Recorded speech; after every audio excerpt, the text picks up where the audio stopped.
Hi friends, எல்லோருக்கும் வணக்கம். எல்லோரும் எப்படி இருக்கீங்க? நல்லா இருக்கீங்களா? இன்றைக்கி அந்த கதையோட அடுத்த பகுதி தான் பார்க்க போகிறோம். அதுக்கு முன்னாடி நீங்கள் செய்ய வேண்டிய விஷயம் என்ன அப்படின்னு கேட்டிங்கன்னா, மறக்காமல் நம்ம சேனலை சப்ஸ்கிரைப் பண்ணிக்கோங்க.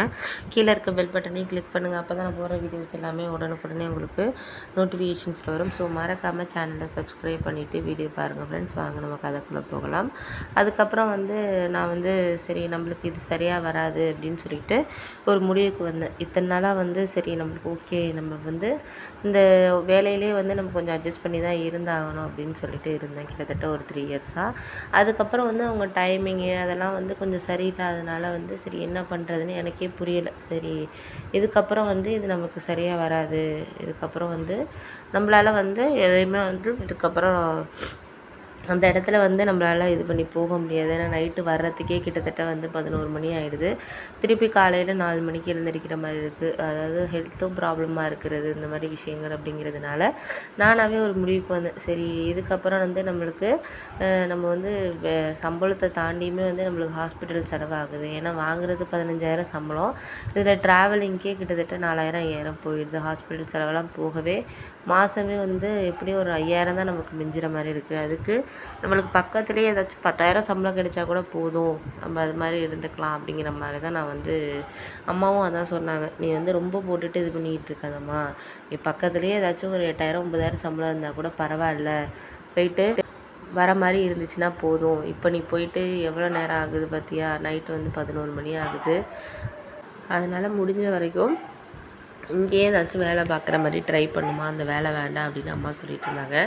அதனால் நான் இங்கே வேலை பார்க்குறையே ஒரு 2 நாள் லீவ் போட்டுட்டு எங்கள் ஏரியாவிலேருந்து கொஞ்சம் பக்கத்தில் போகிற மாதிரி.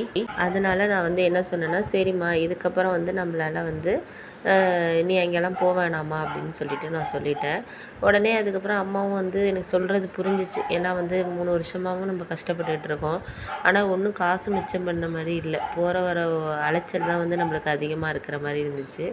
சரின்னு சொல்லிவிட்டு நான் என்ன பண்ணேன்னா, அம்மாக்கிட்ட சரிம்மா நான் வேறு ஏதாச்சும் வேலை பார்த்துக்கிறேன், நீ ஒன்றும் கவலைப்படாதம்மா அப்படின்னு சொல்லிட்டு சொன்னேன்.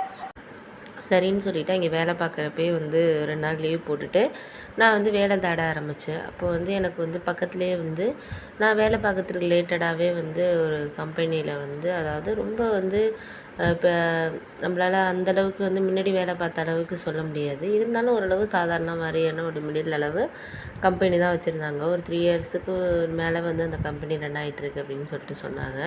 அதில் கிட்டத்தட்ட ஒரு 15 பேர் வேலை பார்த்தாங்க. இங்கே இன்டர்வியூ அட்டன் பண்ணேன். அதில் செலக்ட் பண்ணாங்க. ஏன்னா ஒரு 3 வருஷம் எக்ஸ்பீரியன்ஸ் இருக்கிறதுனால.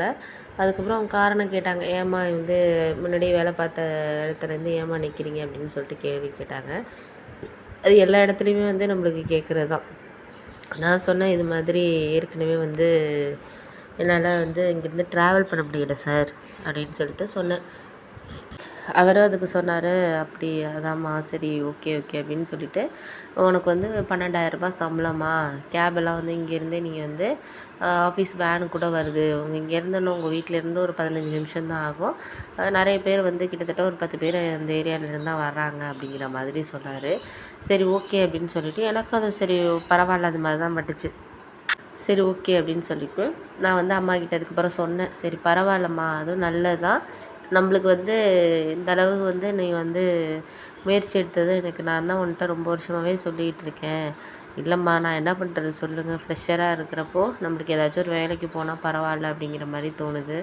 அதுக்கப்புறம் அங்கே போய் பார்த்தா தான் தெரியுது ஓரளவு சூழ்நிலைகள் நம்மளால் சமாளிக்க முடியுதா இல்லை இல்லையா அப்படிங்கிற மாதிரி.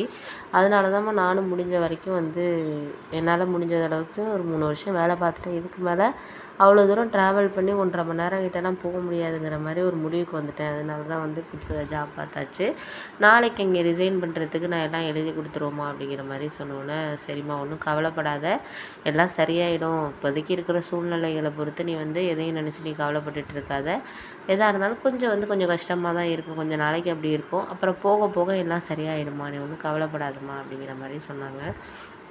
அதுக்கப்புறம் சரின்னு சொல்லிட்டு பழைய ஆஃபீஸ்க்கு போயிட்டு ரிசைன் பண்ணுறதுக்கு இது பண்ணி கொடுத்தேன். அவர் ஏன் அப்படின்னு கேட்டார். இந்த மாதிரி ரீசன் சொன்னேன். சரி ஓகேம்மா, உங்களுக்கு அது தகுந்த காரணம் தான் அப்படின்னு சொல்லிட்டு இங்கே சர்டிஃபிகேட்லாம் என்னோட இருந்துச்சு. அப்புறம் நான் அதெல்லாம் இது பண்ணாங்க. அப்புறம் 2 டேஸ் வீட்டில் இருந்துட்டு அப்புறம் புதுசாக ஜாயின் பண்ணியிருக்க ஆஃபீஸில் போயிட்டு நான் எல்லா சர்டிஃபிகேட்லாம் இது பண்ணிவிட்டு அதிலேருந்து ஜாயின் பண்ணேன். அதனால் கொஞ்சம் எனக்கு பரவாயில்லாத மாதிரி தான் இருந்துச்சு. இங்கே கொஞ்சம் ஒரு 2 3 நாள் புதுசாக இருக்கிறனால கொஞ்சம் மற்றவங்ககிட்ட பேசுகிறதுக்கு கொஞ்சம் புதுசாக தான் இருந்துச்சு. எந்த இடமா இருந்தாலும் நமக்கு போனோடனே கொஞ்சம் பழகுறதுக்கு கொஞ்சம் கஷ்டமாக இருக்கும். அதுக்கப்புறம் வந்து பழகிட்டோன்னா நம்மளுக்கு கொஞ்சம் அடாப்ட் ஆகிட்டாங்கன்னா நம்மளுக்கு கொஞ்சம் ஈஸியாக இருக்கும் அப்படிங்கிறது தான் தெரிஞ்ச விஷயம். அதுக்கப்புறம் இங்கேருந்து போக ஆரம்பித்தேன்.